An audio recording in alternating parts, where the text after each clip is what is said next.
on there. It said right there. Yeah. Recording me though? Yeah, now I'm recording you. I'm recording what you're saying though. Okay, great.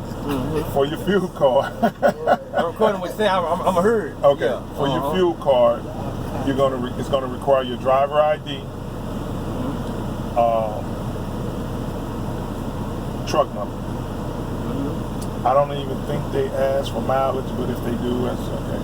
That's normal, right? We're used to giving our mileage when we get to driver ID and truck number. Driver ID and truck number. Make sure that you that you log in this on your Elog. On my Elog? Yes. I always log fuel, man. If you don't do nothing else with your log, I always log the fuel. On duty, fueling. Okay. Every time you got to do that. Okay.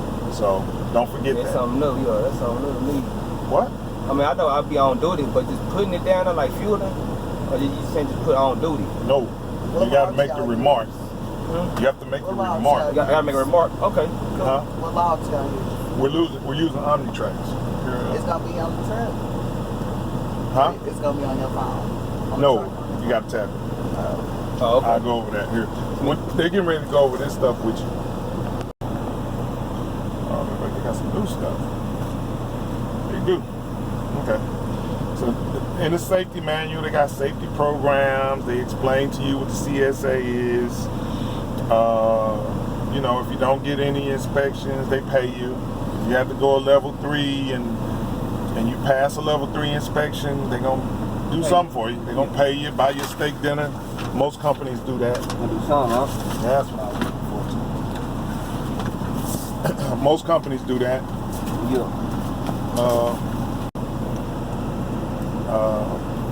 Then he gave me our warnings versus tickets. So you know the difference. You guys understand the difference between a warning and a ticket? Yeah. What's the difference? You can't pay. It's a fine. Okay, but the warning but the ticket you can dispute. The warning you can. So if he give you a ticket and it's 24 points, you got them 24 points on a warning. There ain't nothing you can do. They going on your record. They going on the company record. You ain't have to pay nothing, but they counted against you. And nothing you can do. If he gave you a ticket for 24 points, you can fight the ticket. You might be able to get that knocked down to 5 points. Yeah. When it's all said and done, you'd have to pay a fine, or you may not. But at least you get a chance to fight it. Yeah. When they give you the warning, you're out of there. And you just kind of got to know who you're dealing with when you get stopped by a DOT. I've been in both situations. Last week, that dude was so pissed off, I wasn't finna say nothing to him, right? Because he could have just said, man, you out of service. I'm finna rip you a new one. Yeah. And I've been in situations where they find one thing, and you got a blinker out. I'm gonna give you a warning for that this time. Nah, partner, give me the ticket. If you think he's cool and he ain't gonna start messing with you, ask for the ticket. So I'd rather have the ticket than the warning. Why is that? Yeah, Why? Yeah. Because you can fight the ticket. Yeah. You can go get a lawyer and get that shit thrown out. You get no points. Yeah. But if he write you a warning, yeah, you might. I ain't have to pay no money, but it's on your record. Points. Yo. Oh, okay. And the way the points work is they come off every year, a third of the points. So you get a 12-point ticket. After 1 year, 4 points fall off. After another year, 4 points fall off. And companies watch that closely. A lot of people think, I got a good MVR. I don't have no tickets. I don't have nothing. Then a company will look and say, man, your points. His CSA through the roof. We're not taking him. And that happens a lot. A lot of guys think, because I ain't got no accidents and tickets, I'm safe. But you've been stopped 20 times, and you've been given 10 warnings, and you thought them warnings didn't count against you, but your CSA score is through the roof. Do that even happen with I'm my own out, but even if, if I had a driver or whatever, and they were doing that, do they go against them or me? Both. Both? Okay. And so Kaplan actually has one of the best, if not the best, driving records for the drivers. They have one of the best safety records, man. We want to continue that. They do a great job. They do a great job, and especially you as an owner-operator, man. Like, they just sent me an email the other day. They said, hey, man, we've been getting a lot of DOT inspections. Look, if you guys need to, we'll give you interest-free loans to repair anything on your truck. Yeah. So usually they charge 10% if you got to go in and get a loan from them to repair your truck. But they said, man, we give interest free for the next rest of the month. Man, get your trucks fixed. You need a tire, go get a tire, man. You need a light, fix that light. Yeah. We want you. We want to encourage you to keep that's their record. They help them too. Yeah. It also helps them with that. So when you got pre-pass, when you go through a scale, man, you get the green light. You get to keep going. The less you can go in the scales, the less problems you're gonna have. The more you go in the scales, you always running the risk that they're gonna pull you over for a random inspection.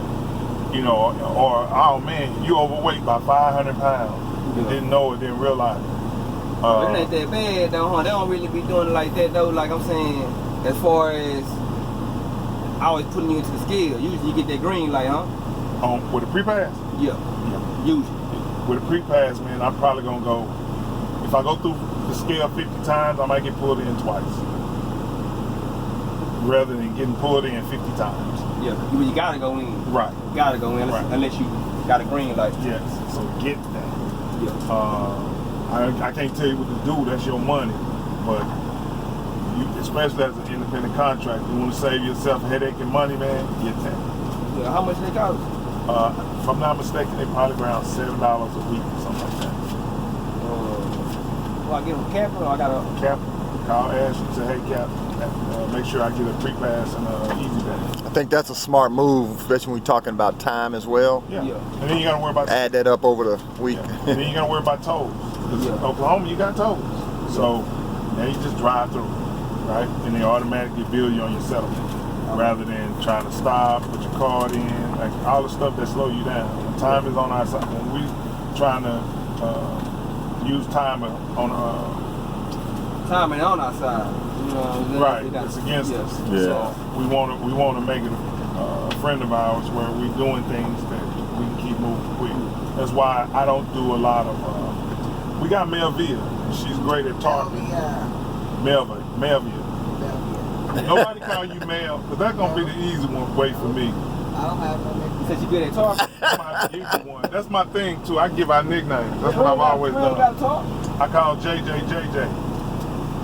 Your name Jared Jackson or Jones? Jones. Okay. Jared Jones. No wonder they correct me every time. Every time I call in, I say Jared Jackson. You mean Jared Jones? You know what? I'm gonna figure out his last name, but we'll get to that. But like Jared Jones. Accidents, they go off all this stuff, so I'm just gonna touch base with it. If you have an accident, man, call.